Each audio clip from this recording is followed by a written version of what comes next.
When it rains, it fucking pours. Just under 2 weeks ago, I released a video detailing a group of people that I stumbled upon on the internet. What had initially brought them to my attention was a live stream in which one of them, Jonathan Ross, had said this. Yeah, but you could say I'm a pedophile all you want, but I'm not a pedophile.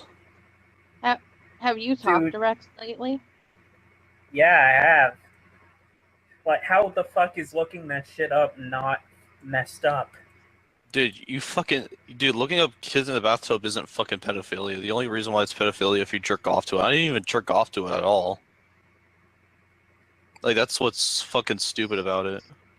You literally said you have feelings for children and that you need help. Yeah, that's a hell of a statement to make publicly on a live stream. And so the video that I released really detailed the interactions between myself, Jonathan, his friends Ruby the Hole, and Nuclear Gamer, as I tried to figure out what the fuck this guy's deal is. And it roughly covered about a 5-day period. A 5-day period in which Jonathan Ross lost his shit and had a meltdown. Now, once the video went up, you'd figure that would be the end of it, that he would slink back under a rock and hide away forever. But you would be so very, very wrong. Because as anybody who's been on the internet long enough knows, autism is unstoppable. And Jonathan is possessed by a powerful form of autism. And so because of that, I wanted to give you an update video, to give you an idea of what's transpired since that video actually went up. Now, I think the best place to start would be with Jonathan Ross's friend, Nuclear Gamer. Now, Nuclear Gamer goes by a couple of different handles. He went by Death on YouTube, and Mr. Plow 1996 and 1993 on both PSN and Twitch TV. For those of you who are having trouble recalling exactly which one Nuclear was, he was this guy. Yeah, dude, I am actually about to go find a hacker. I'm going to be talking to Dark Red Bandit, and if they continue to harass me, I'm going to have them ruin their lives. If they want to keep going, I mean, I'll end their lives.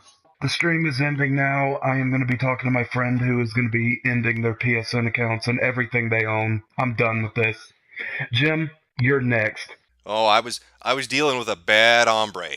He was gonna kick me off the internet forever. Surprisingly, that didn't happen. The video went up and my internet is still functional. Really weird, isn't it? Well, Nuclear wasn't satisfied with where it had left off. And so he got his Call of Duty clan together. Not making that up. His Call of Duty clan, which he leads, and is comprised of mainly 11 and 12-year-old boys. Well, he got them together so they could all shit-talk in a stream. And of course, Jonathan Ross makes an appearance in that stream as well. Ross, listen to this, dude. They say Medicare always wins. Yet, what is this? Are we winning? Is Medicare losing? Yes. Dude, Ross, better yet, they're like the normies.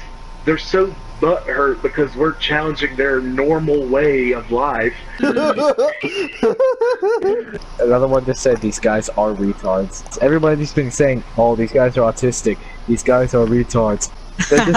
They're resorting to freaking calling people autistic and retarded. They just keep saying confirmed autism. Wow. Yep, they've ran out of insults. We've won.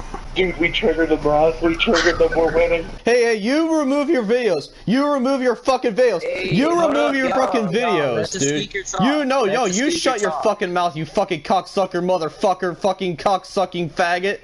Apparently Nuclear, even though he likes to talk a boatload of shit, can't really handle being called autistic. Really makes you think. Really surprising that he couldn't handle banter. I wonder if that's going to play a part in anything that comes up later on. But I don't want you to think Nuclear is just a giant walking vagina. He's so much more. He's also the sort of person that will throw anybody under the bus to save his own skin. Because after that video had come out, and after his repeated name-dropping of all the super hackers he knew, And I talked to my friend Bandit. I'm going to be talking to Dark Red Bandit. he sent these messages via PSN. I know the guy who called your fucking parents, dude. Or whoever it was they called. That same guy is NSP. He's a butthurt wannabe fucking hacker, dude. Now, dude, I know what you're gonna say.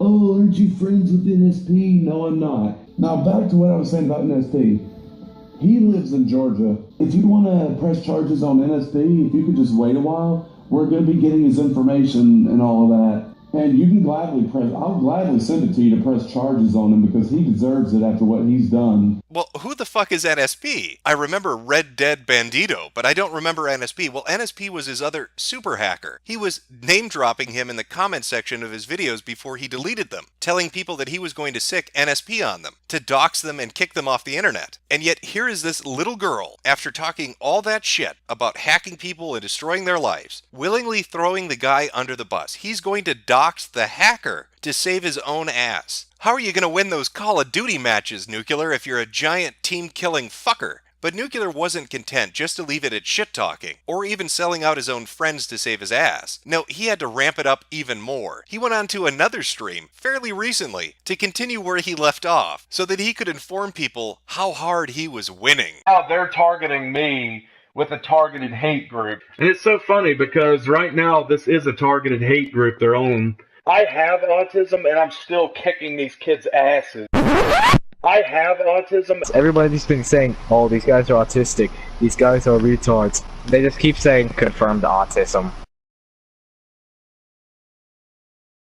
Kiwi Farms is just this large website full of people with nothing better to do with their pathetic existence than basically post comments and harass other users online. It's dipstick. Let's just see what happens when Ross's grandparents press charges for this, just so you know. And we are catching a live DDoS attack on stream, guys. Who's winning now, bitches? They are attempting to DDoS the stream because they cannot handle it. And I'm catching it all on stream, and this whole thing's going to the police report with my friend FABC. Hey, Jack, I'm gonna end the stream now and send this footage in to, a friend of mine, Bat, and the guy who's gonna be pressing the charges, so, Well, that's awfully strange. He got DDoSed on his own Twitch stream. I wonder who would have done that. Oh, right, the guy that he tried to sell out. But you heard Nuclear. He is winning. Getting DDoSed off his own Twitch stream, shutting down his YouTube channel, shutting down his Twitch channel, and locking his Twitter account. That's not an L, folks. That's a W. Wow, winning.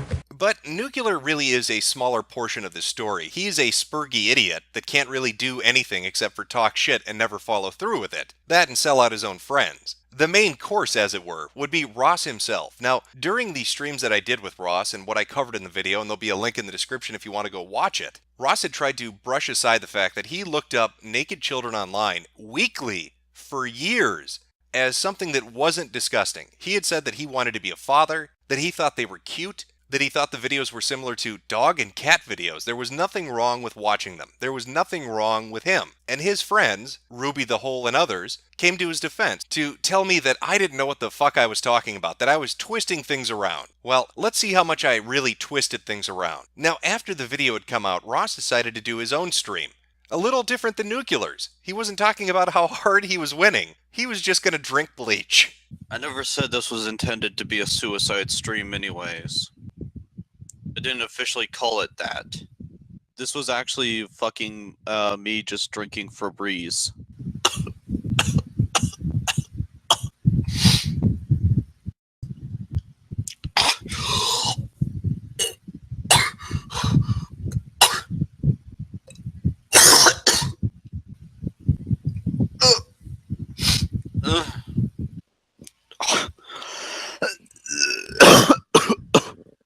At least I was able to drink Febreze, alright?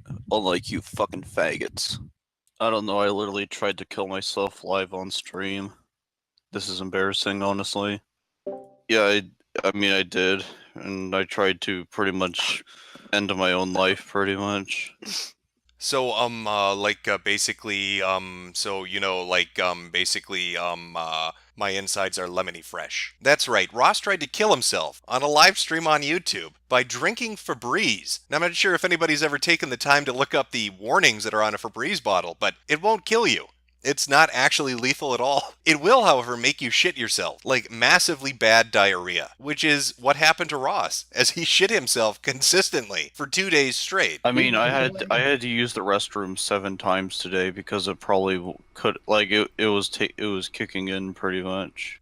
Of course, that works out perfectly for him. He can just put a diaper on. He's familiar with that. Do Jim naked asked, kids get your dick Ross, rock hard or only you mentioned on a previous half-stocked? live stream that you used to shit yourself up to the age of 11. Did you wear diapers up until then, or just at 5? Pretty much. I actually, to be honest, I I stopped wearing pull-ups when I was 12. But the real shit show proper didn't happen until just last night. What you're going to hear took place over the course of 4 hours. And as you're listening to this, keep in mind what him and his friends told me, that I was completely off base, that Ross was not dangerous, that he wasn't sexually attracted to children, that I was twisting things, and that I was a bully. Keep that in mind as you listen to what this sick fuck said last night. Because Well, we just ironed it out. No, I you just- don't understand. He's already admitted that it was borderline pedophilia. But I've never heard him once say I have feelings for children. I haven't. There's heard there's a message where he typed it out in Discord. He doesn't have to overtly say it. He's Yeah, he's and, literally. you just know, I over tried saying hiding that for the borderline longest because he hasn't time, said but, you know, I guess I failed to do that. Oh well. Are you admitting it now? Yeah, I am. I tried hiding it, but, you know, I failed to do so. I failed to lie to people, and I failed to hide it. So there you go. What were you lying about? Why did you want to lie? Why did you want to cover it up? Why were you lying? Because pretty much I just didn't want to face that part of myself. It's borderline pedophilia. There you go. Yeah, that's what I'm asking. Like, did you mean what you said? Like, do you have feelings for us? Yeah, I do need to seek help. How are you Not just for borderline pedophilia, but also for bloodlust as well. He describes himself as a fucking borderline pedophile, and then says he couldn't lie well enough, that he couldn't keep it hidden well enough. You can even hear the hole in there asking him, in regards to this, what the fuck is going on? It's almost like what I told her earlier on when we had streamed previously, that Ross is a sick fucking person, and that she is a naive idiot to believe what he tells her. But if you think that he's done at this point, talking about his interests sexually in children, describing himself as a borderline pedophile, you would be wrong, because he doesn't just want to molest kids, he wants to hurt them. No, I'm literally telling you the truth right now, is that I do have bloodlust for those I threatened to kill online. I mean, sometimes I did have, like, lust for killing people. Oh no, if I completely lost my fucking mind, I would literally fucking kick a child and then fucking... I shoot up a school when I was a freshman. I was literally fucking pissed off that people were bullying me at high school, so therefore I wanted to fucking shoot up the school. No, you're not hearing that wrong. That's Ross talking about fantasizing about shooting up schools, as well as attacking children. So not only does he want to molest kids, he wants to physically hurt them as well. But what could be motivating that? What could be contributing to his insanity? Could it perhaps be actual fucking insanity? In fact, I lied about only having schizophrenia every 9 months. I usually have that often, actually. I don't know what makes right or what makes wrong anymore. Now, Ross being Ross wanted to immediately turn this into a pity party. He wanted to make it about him. He wanted to say how he's been bullied and how people are just misunderstanding him. And when he was called out on that, he did what he always does. He read. And then people are going to celebrate, and then people are going to fucking be unified against me. And then afterwards they'll be done. Stop it. Yeah, Stop with the pity party. Jesus Christ. No, it's not a pity party. That's Yes, just, it is. that's what's Shut gonna up. happen. That's exactly That's what what's gonna happened. happen. That's what's Shut gonna up, happen. Ross. So there you have Ross, a self-admitted borderline pedophile with bloodlust issues, who has repeatedly made death threats against other people, who's engaged in dangerous behavior, who's talked about hurting children and shooting up schools, admitting this publicly on the internet. If I were to look for a parallel for who Ross reminds me of, I would say it was Nick Bate. Now, Nick Bate is a person I did a video on years back. He was a weird individual, an autistic individual, and repeatedly, for years and years and years, he talked about his attraction to children and tried to play it off as normal and that he was not a threat to anyone. And for the most part, people just brushed it aside until they came to find out that he actually was molesting children, that he had regularly engaged in molesting a little girl that he was related to. Today, Nick Bate is sitting in a prison cell where he fucking belongs. But he got away with it because most people just turned a blind eye to it. They thought it was just somebody talking on the internet, even though he put the evidence out there for everybody to look at. And now here we have Ross doing that exact same thing, continually talking about looking at pictures of naked kids, looking at videos of children, how he's a borderline pedophile, how he's attracted to them, how he tried to lie and hide that, how he has violent tendencies, how he wants to hurt kids and shoot up schools, how he has a mental condition that's not being treated adequately enough. There are videos of him yelling and screaming at his grandmother. He doesn't bathe. He shits himself and used to wear diapers until the age of 12. A disturbed fucking psychopath who is putting it out there for the world to see. So knowing that, it's easy to understand the reaction he got when he did this stream. People had enough. And they started posting proof of them having enough on social media, contacting people that he knew to get them to talk to his grandmother, contacting the FBI, contacting local police to do a wellness check on him because they thought he was going to either kill himself or go on some kind of a murder spree. Now, personally, I'm all for laughing at weird motherfuckers on the internet. It's something I regularly do. It's something the audience that comes to watch these videos regularly does. But Jonathan Ross strikes me as different. I don't think he's just a weird individual. I think he's actually a dangerous individual. I think Jonathan Ross is the sort of person you're going to read a headline about in 5 years when he does something dramatic. And I'm not really laughing anymore. Rub-a-dub-dub, kids in a tub.